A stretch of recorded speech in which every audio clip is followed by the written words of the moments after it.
রাসূলুল্লাহ সাল্লাল্লাহু আলাইহি ওয়াসাল্লাম বলেন, যে ব্যক্তি আমার 40টি হাদিস আমার উম্মতের কাছে পৌঁছাবে তার জন্য আমি কিয়ামতের দিন বিশেষভাবে সুপারিশ করব। সুবহানাল্লাহ। নাম্বার 2, মানুষের মধ্যে যারা মৃত্যুকে বেশি করে স্মরণ করে এবং তার জন্য প্রস্তুতি নেয় তারাই সবচেয়ে বুদ্ধিমান। নাম্বার 3, প্রত্যেক জিনিসের জাকাত আছে, আর দেহের জাকাত হচ্ছে রোজা। নাম্বার 4, যে তার সময় আল্লাহর জন্য ব্যয় করে না তার জন্য জীবন অপেক্ষা মৃত্যু শ্রেয়।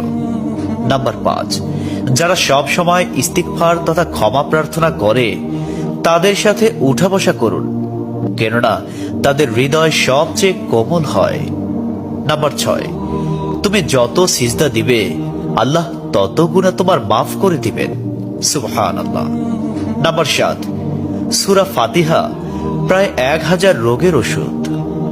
নাম্বার 8, হাতের তালুতে জ্বলন্ত আগুনের কয়লা রাখলে যেমন কষ্ট হবে তার চেয়ে বেশি কষ্ট হবে শেষ জামানায় ঈমান রাখতে। নাম্বার 9, রোজাদারদের জন্য প্রতিদিন জান্নাতকে সুসজ্জিত করা হয়। সুবহানাল্লাহ।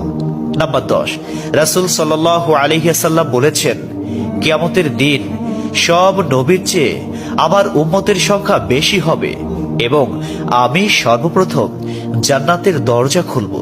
সহিহ মুসলিম, হাদিস নম্বর 196। 11, যে ব্যক্তি রোজা রাখা অবস্থায় মারা যাবে আল্লাহ তাকে কিয়ামত পর্যন্ত সকল রোজার সওয়াব দান করবেন। সুবহানাল্লাহ। নাম্বার 12, যে ব্যক্তি ফজরের নামাজ আদায় করল সে আল্লাহর হিফাজতে চলে গেল। নাম্বার 13, রাসূলুল্লাহ সাল্লাল্লাহু আলাইহি ওয়াসাল্লাম বলেছেন, রোজা ও কোরআন কিয়ামতের দিন মানুষের জন্য সুপারিশ করবে। মুসনাদে আহমদ, হাদিস নম্বর 6626। 14, নবীজি বলেছেন, রোজাদারদের জন্য সবচেয়ে বড় খুশির সংবাদ হলো হাসরের মাঠে আল্লাহ সবার আগে রোজাদারদের সাথে সাক্ষাৎ করবেন। সুবহানাল্লাহি ওয়া বিহামদিহি। 15, যখন রমজান আসে তখন জান্নাতের দরজাসমূহ খুলে দেওয়া হয়। 16, রাসূলুল্লাহ সাল্লাল্লাহু আলাইহি ওয়াসাল্লাম বলেন, যখন কোনো বান্দা আল্লাহর দিকে দুটি হাত উঠায় তখন তিনি তা ব্যর্থ বা শূন্য ভাবে ফিরিয়ে দেন না। তিরমিজি, হাদিস নম্বর 502।